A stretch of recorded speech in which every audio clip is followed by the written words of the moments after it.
सादिक भाई, जरा थंडी खूप वाढली आहे ना. अरे 2 दिवसापासून जरा अचानक वाढल्यासारखे वाटते. अरे सादिक हो, शिवम भाऊ काय रे? अरे बाप रे, दादांचे कट्टर कार्यकर्ते.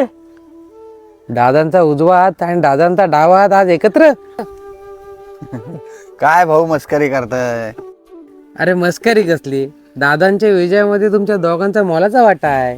मग काय 100% रात्रंदिवस एक केले दादांसाठी, काम धंदे सोडून. ते तर बरोबर आहे.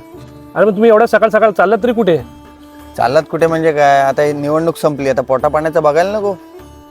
पोटा पाण्याचं? हा मग पोटा पाण्याचं बघायला नको? बायका पोर आहेत आम्हाला. अरे पण ज्या प्रकारे तुम्ही आपल्या मित्रांशी, आपल्या नातेवाईकांशी भांडणे केलीत, एकमेकांची आई बहीण रस्त्यावर काढलीत, रक्त सुद्धा काढलीत, त्या प्रकारे मला असं वाटलं की यांना एवढा पैसा भेटला असेल की आता 5 वर्ष तरी यांना काम करायची गरज लागत नाहीये. काय भाऊ मस्करी करताय? मस्करी?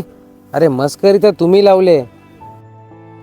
अरे ज्या गावात तुम्ही वाढलात, ज्या मित्रांसोबत बालपण घालवलं, खेळलात, अशा मित्रांसोबत आयुष्यभराची दुश्मनी करून मोकळे झालात, ते पण 2-4 हजारासाठी. आणि काय रे आदू, तो शंकर तुझा बाळपणीचा मित्र ना रे?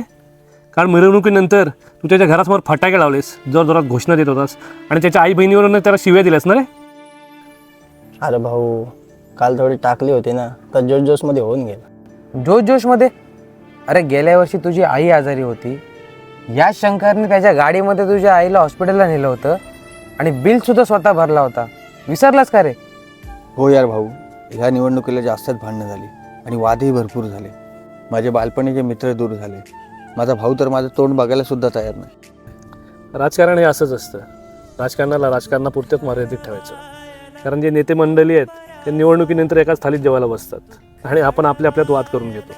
बघ दिग्या, राजकारणाला ह्या राजकारणापुरतंच ठेवायला शिका. कारण उद्या आपल्या सुखादुःखात आणि वाईट काळात आपला गाव, आपले मित्रपरिवार आणि आपले नातेवाईकच उभे राहणार आहेत.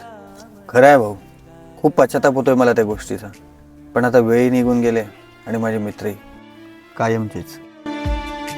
वाट चुकणार नाही जीवनभर तुझी, वाट चुकणार नाही जीवनभर तुझी.